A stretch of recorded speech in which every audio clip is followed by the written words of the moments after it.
This is Jeremiah chapter 9, verse 23.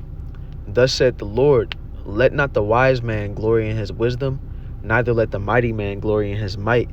Let not the rich man glory in his riches, but let him that glorieth glory in this, that he understandeth and knoweth me, that I am the Lord, which exercise loving kindness, judgment, and righteousness in the earth.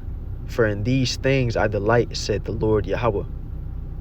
I want to give all praise, honor, and glory unto Yahweh Bahashem Yahweh Shai, Baharuch HaKodash. I'm going to give double honors to the apostles and elders of GMS who have taught us this word and teach us this word today. And I'm going to give a salutation unto the elect of the nation of Israel. This is the brother Yatazakba with the GMS Nebraska camp. This is GMS Endeavor. And in this lesson, I want to go into an account about one of the kings of our nation, King Hezekiah, and how there was an account where he stopped giving the glory unto the Lord. He became high-minded, and he slipped in his pride.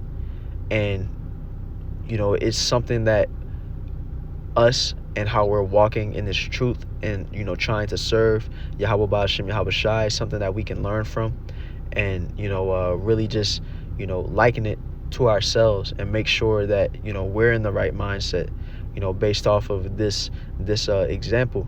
So let's go ahead and get right into it, and go to 2 Kings chapter 18 from the top. It says, now it came to pass in the 3rd year of Hoshea, son of Elah, king of Israel, that Hezekiah, the son of Ahaz, king of Judah, began to reign. 25 years old was he when he began to reign, and he reigned 29 years in Jerusalem. His mother's name also was Abi, the daughter of Zechariah. And he did that which was right in the sight of the Lord, according to all that David his father did. Now, what you had going on, King Hezekiah was the king of the southern kingdom of the nation of Israel. Once King Solomon, had passed, the kingdom split. You had the southern kingdom and the northern kingdom. Now, what was happening amongst the southern kingdom was that you would have a king that would live righteously and live, serving the Most High Yahweh and living piously toward the Most High. And then you would have a king that would walk in wickedness and serve the gods of the other nations and, drive our people to idol worship and just walking wickedly. And this will go, back and forth. Some kings will be good, some kings will be bad. Now, Hezekiah was one of the good kings, as we're about to read. But his father, Ahaz, his father Ahaz walked wickedly. His father was in all types of idol worship, which we're about to read about. Let's go to verse 4. It says, he removed the high places and brake the images and cut down the groves and brake in pieces the brazen serpent that Moses had made. For unto those days the children of Israel did burn incense to it, and he called it Nehushtan. He trusted in the Lord Yahweh of Israel, so that after him was none like him among all the kings of Judah, nor any that were before him. So all the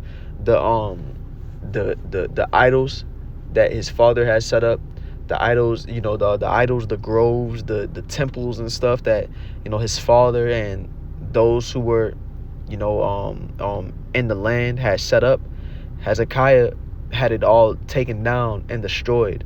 And it's saying that Hezekiah was a very righteous man. There was none like Hezekiah before or after him. He was a one of a kind king that was seeking the Most High Yahweh. So let's read on. It says, for he clave to the Lord and departed not from following him, but kept his commandments which the Lord Yahweh commanded Moses. So he was on point. He was doing this thing, and he was righteous in the sight of the Most High. Now let's read in 2 Chronicles chapter 32 verse 24. It says, in those days Hezekiah was sick to the death, and prayed unto the Lord, And he spake unto him, and he gave him a sign. So what happened to King Hezekiah, later on in his life, is that he came down with a sickness that was fatal. But when he got that sickness, he prayed to the Lord, and it says that the Lord gave him a sign. Let's read about that sign in 2 Kings 20:4. And it came to pass, afore Isaiah was going out into the middle court, that the word of the Lord came to him, saying, Turn again and tell Hezekiah the captain of my people, Thus saith the Lord, the power of David thy father, I have heard thy prayer, I have seen thy tears. Behold, I will heal thee. On the third day thou shalt go up into the house of the Lord, and I will add unto thy days 15 years, and I will deliver thee in this city out of the hand of the king of Assyria, and I will defend this city for mine own sake and for my servant David's sake. Right? So through the prophet Isaiah, the Lord came to Hezekiah and told him, because you prayed unto me, because you were faithful, with the sickness that you had, I will add 15 years unto your life.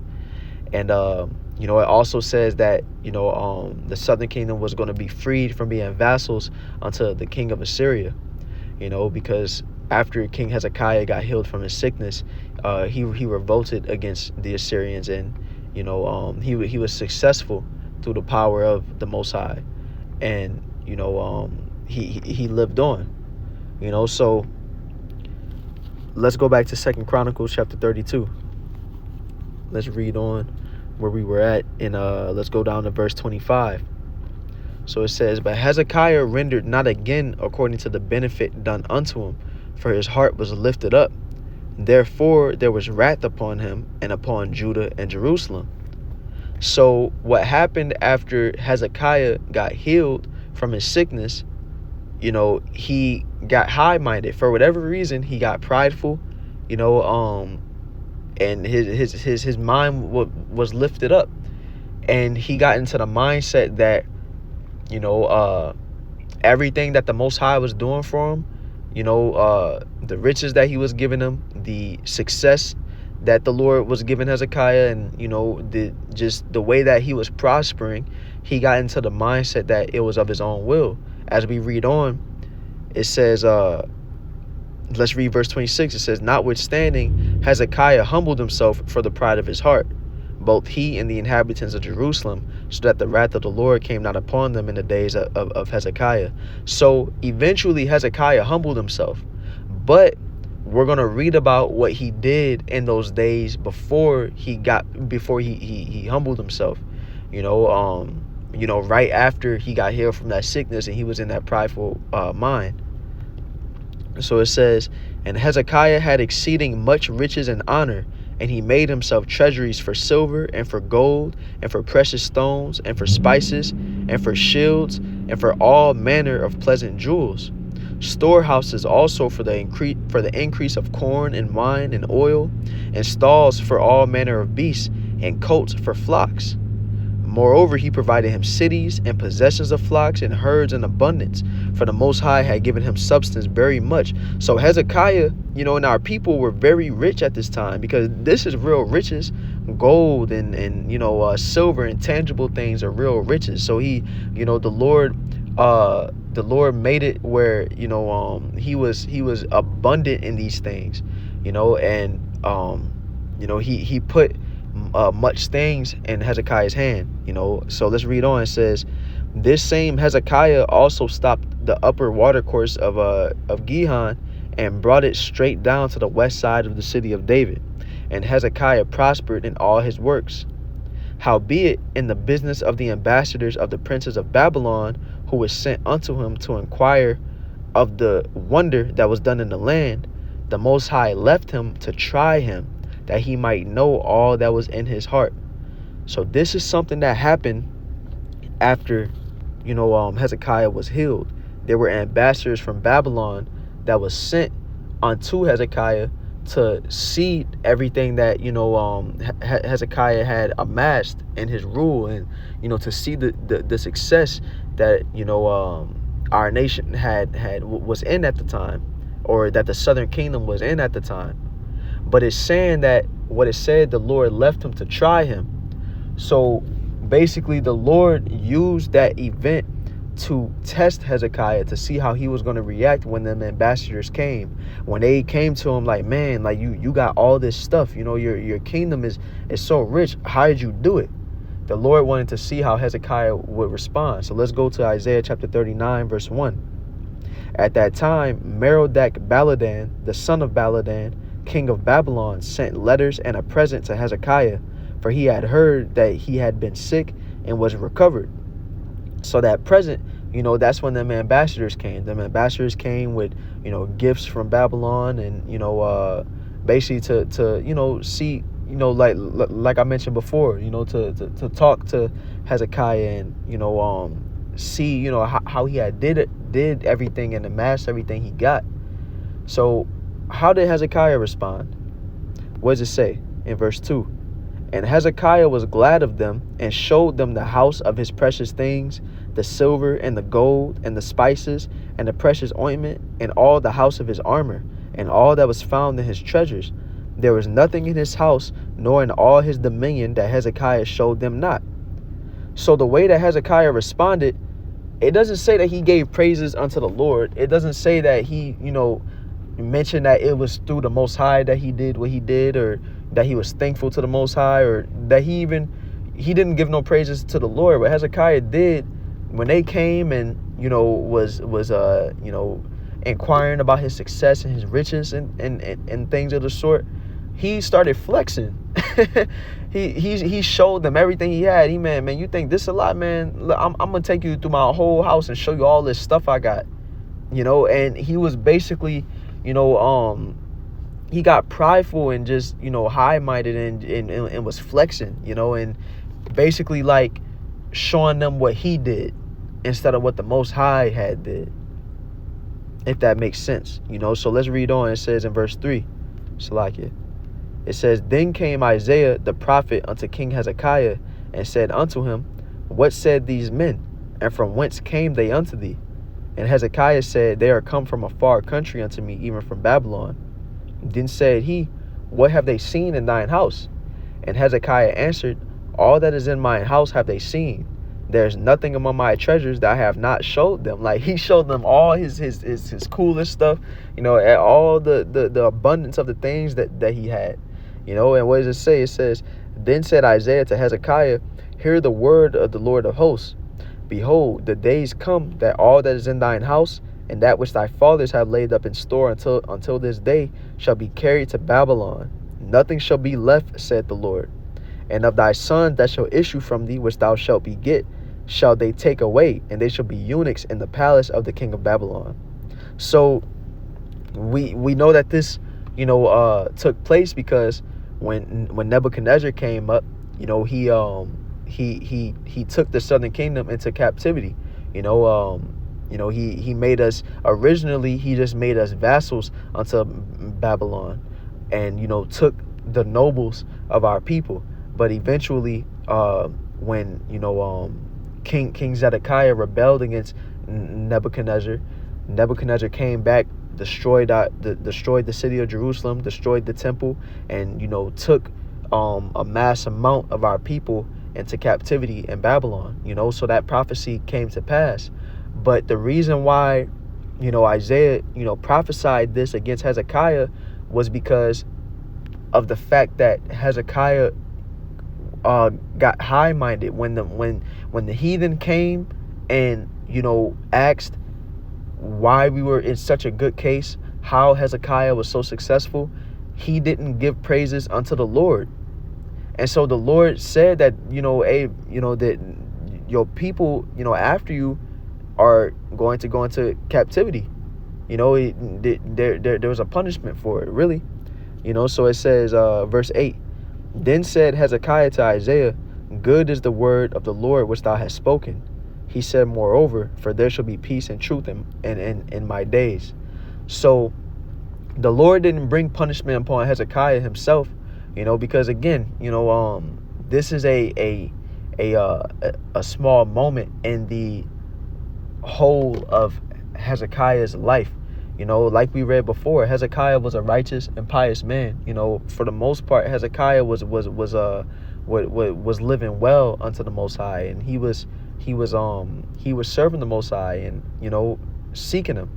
But he had this discrepancy of getting that high-mindedness, that pridefulness, you know, and we don't know what else he did. This is just the only thing that the scriptures tell us, you know, of that high-mindedness he got. But this, it can happen just like this. It's small moments of, you know, not giving praises to the Lord, and that means a lot to the Most High, because we can't forget that we can't boast about anything that we got going on like it's of ourselves. Everything that we have, you know, us who are in this truth and pushing this word, all this knowledge that we got, you know, the you know, everything that we got in this truth, the Lord gave it to us, and he could take it away just like that.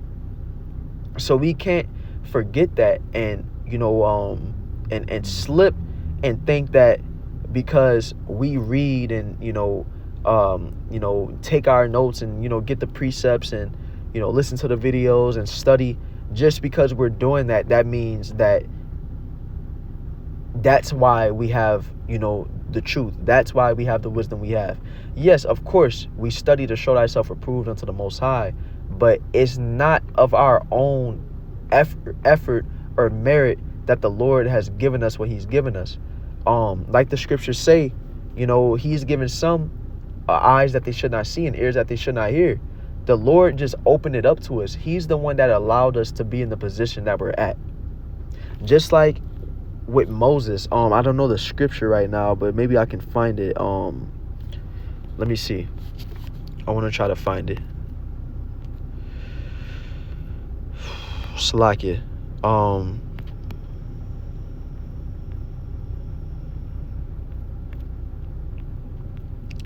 Yeah, I don't want to take too long to try to find it, you know, because I don't know where it's at. If I can't find it, I'm gonna just move on. But basically, you had the situation where Moses had strike the stone to make the water come out of it for our people, you know, in the wilderness. And when Moses did that, you know, he said, man, like, how much y'all gonna make me do for you? He in that moment, he didn't say, you know, this is the Lord making the water come out this stone for you. You know, he got frustrated with our people, like it was him and his work that was making the miracles happen, that was making the manna come out the sky, that split the sea so that we could cross over, that was going to make the water come out of that rock, you know. And so it was that one moment that when Moses did that and said it as if he was the one that was, that it was his power that was going to make that water come out the rock and not the Lord. The Lord didn't allow Moses to come into the promised land. He said, you can see the promised land, but you can't come in, you know, because Moses got high-minded in that moment. And it happens just like that. We got to remember what the scriptures say in 1 Corinthians chapter 12. And we'll go to verse 5. We'll start at verse 4. It says, now there are diversities of gifts, but the same Spirit. And there are differences of administrations, but the same Lord. And there are diversities of operations, but it's the same power which worketh all in all. All of us that are in this body, from the top to the bottom, from the greatest brother to the least brother, everything that we got is not our strength. It's not our knowledge. It's not our understanding. It's not our ability.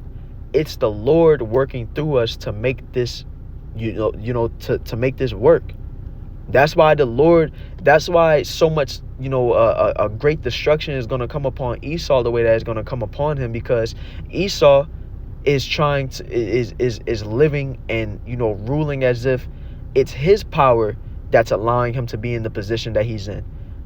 A prideful heart, and thinking that it's you and not the Most High, that's a mindset of Esau. But us who are in this truth, we have to keep in mind that the Lord is allowing us to be in the positions that we're in, You know, this isn't of us. This isn't our thing. You know, and I wanted to bring out the example with Hezekiah because it shows that Hezekiah was righteous majority of his lifetime. Hezekiah was doing his thing. He was a very pious man. But that one instance after the Lord healed him, you know, and he got high-minded, that alone, you know, that's when that prophecy of what the Babylonians was going to do to us, that's when it came. You know, and you know, I thought it was a good example of, and a good, you know, just a good story to read to show that we could be on point, we could be on fire, you know, and you know, serving the Lord, giving the praises unto him. But it really, it only takes one time. It takes, you know, one instance, or just, it don't take a lot of you know, not giving praises to the Lord for him to become, you know, angry with us, you know. So we just have to stay in the mindset that this is of the Lord and not of ourselves. It's the Most High working through us to allow us to do everything that we doing, you know. So that's why I want to bring out this lesson, you know, once again, giving all praise, honor, and glory unto Yahweh Bahashim Yahweh Shai, giving the honors to the apostles and elders of GMS, and salutation unto the elect. You know, hopefully this lesson was edifying. Hey, shalom.